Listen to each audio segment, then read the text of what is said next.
সবাইকে স্বাগত। আর এই চ্যানেলে আপনারা অনেক দিন ধরে দেখছেন, অনেক মানুষ আছেন যারা অনেক দিন ধরে আমার এই চ্যানেলটি লক্ষ্য করছেন বা দেখছেন। তার জন্য আমি সত্যি কৃতজ্ঞ। সবার প্রথমে বলি, যারা আমার সাবস্ক্রাইবার তাদেরকে অসংখ্য ধন্যবাদ। তার কারণ তারা এতদিন ধরে সাবস্ক্রাইব করে আমার প্রত্যেকটি প্রোগ্রাম, প্রত্যেকটি অনুষ্ঠান খুব সুন্দরভাবে দেখছেন, লাইক করছেন, কমেন্টস করছেন। হ্যাঁ, আপনারা আমাকে পার্সোনালি অনেকেই কমেন্টস করেন, তবে চাইবো অবশ্যই আপনারা যদি চ্যানেলে কমেন্টস করেন তাহলে সত্যি খুব উপকৃত হব। আর তারপরে কথাটি সেটা হলো যে আজ যে ভিডিওটি করব সেই ভিডিওটি শাহিদ কাপুরকে নিয়ে। শাহিদ কাপুরকে নিয়ে কেন? তার কারণ শাহিদ কাপুরের 31শে জানুয়ারি একটি ছবি রিলিজ হচ্ছে যার নাম দেবা।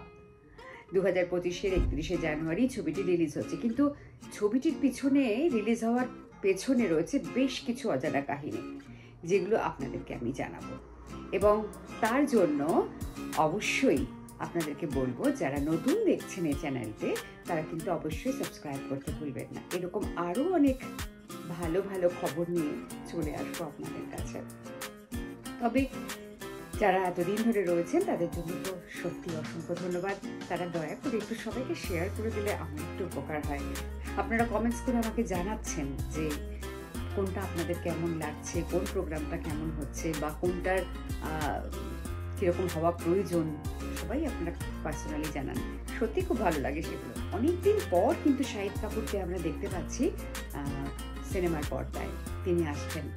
তার আগে বেশ কয়েকটি ভালো ফিল্ম আমরা দেখেছি, তবে ফার্জি অর্থাৎ ওটিটি প্ল্যাটফর্মে যে ফার্জিটা আমরা দেখেছি সেটা হয়তো সবাই দেখেছেন, নতুন করে বলার কিছু নেই। তারপর এই সিনেমাটি আসছে। সিনেমার পর্দায় ওনার অনেকদিন পরেই আগমন, এবং অজানা তথ্যটা কি যেটা আপনাদেরকে আমি জানাবো। আসুন একবার দেখে নেওয়া যাক। আমরা জানি জব উই মেট ছবিটি সুপার ডুপার হিট ছিল, এবং সাথে রশিদ খানের আওকে জব তুম সজনা, যা চিরকালের জন্য আমাদের হৃদয়ে বিরাজমান আছে এবং থাকবেও। সেই ছবির পর শাহিদ কাপুরের সাথে করিনা কাপুরের কেমিস্ট্রি কি হয়েছিল তা সবার জানা। তবে সেই কেমিস্ট্রি বেশি দিন স্থায়ী হয়নি। তবে ওই মিষ্টি, দুর্দান্ত, ফুরফুরে ইয়াং ম্যাচোম্যানের ইমেজটা কিন্তু শাহিদ কাপুর এখনও ধরে রেখেছেন।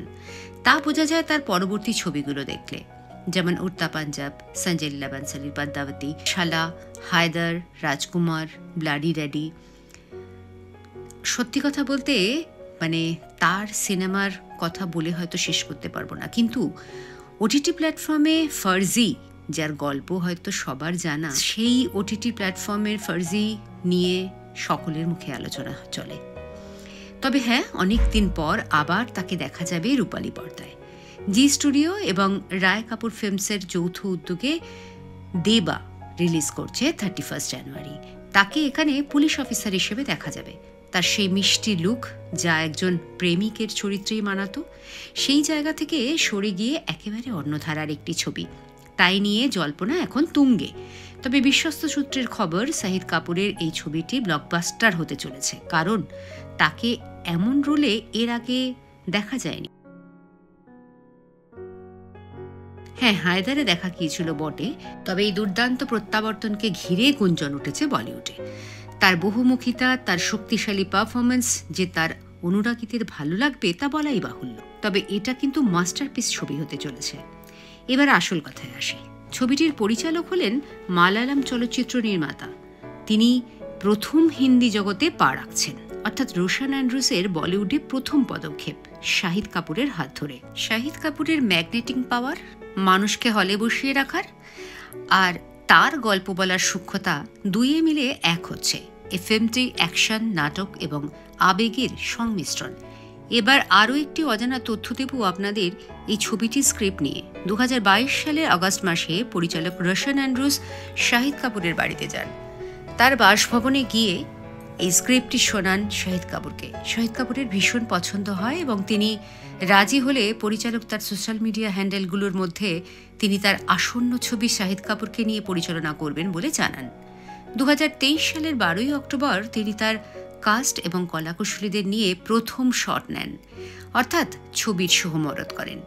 কাস্টিংয়ে আছেন শাহিদ কাপুরের সাথে একটু অচেনা মুখ পূজা হেগড়ে, যিনি একজন সাংবাদিকের ভূমিকায় এই চরিত্রে চিত্রণ করছেন, যার পর্দার নাম দিয়া। আসলে নির্মাতারা একজন নতুন কাস্টিং চেয়েছিলেন, তাই তার জন্মদিনের দিন তাকে ফাইনাল নেওয়া হবে বলে তাকে তারা জানান। সাথে রয়েছেন কুবরা সাইদ এবং পাভেল গুলাটি। কাস্টিং ডিরেক্টর হলেন মুকেশ ছাবরা। তবে এও জানা গেছে পুরো ছবিটি মুম্বাইতেই শুট করা হয়েছে। বেশিরভাগই ন্যাচারাল শুটিং হয়েছে, দুই একটি শট সেট নেওয়া হয়েছে।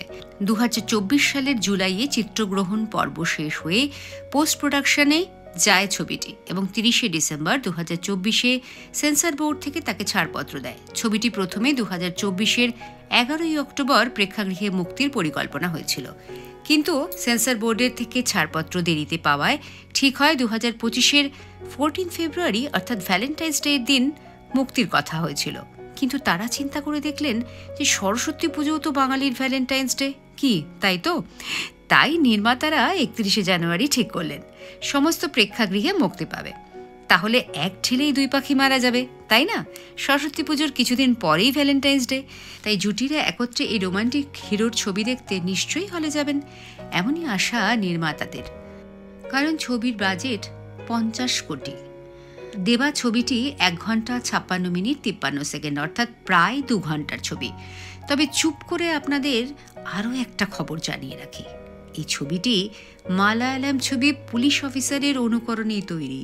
তবে যাই হোক, মালায়ালাম তো আর আমরা বুঝবো না, হিন্দি নিশ্চয়ই বুঝবো, তাই প্রেক্ষাগৃহে প্রথম দিনের প্রথম শো দেখতে অবশ্যই যেতে হবে। আর যদি নাও যেতে পারি তাহলে ওই উইকেন্ডে ছবিটি দেখতে তো যেতেই হবে।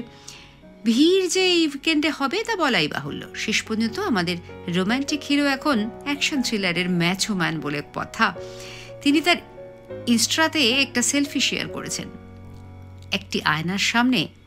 দেখুন ছবিটি। কেমন লাগলো? ভালো তো? দেখলেন তো, সবার থেকে একটু হলেও আলাদা। আসলে আমি এরকমটা ধরনের ভিডিও করে থাকি। আপনাদের যদি ভালো লাগে তাহলে অবশ্যই কিন্তু একটা লাইক, একটা শেয়ার এবং একটা কমেন্টস করতে ভুলবেন না। আর যারা নতুন দেখছেন তারা অবশ্যই সাবস্ক্রাইব করে পাশে থাকা, সবাই জানেন, বেল আইকনটি অন করে দেবেন আর অল বাটনটি ক্লিক করে রাখবেন যাতে সবাই দেখতে পান আমার পরবর্তী ভিডিও। কেমন লাগলো জানাতে কিন্তু ভুলবেন না, অবশ্যই জানাবেন। আপনাদের জানানোর জন্য, আপনাদের একটি কমেন্টসের জন্য কিন্তু আমি বসে থাকি, তাই অবশ্যই জানাতে ভুলবেন না।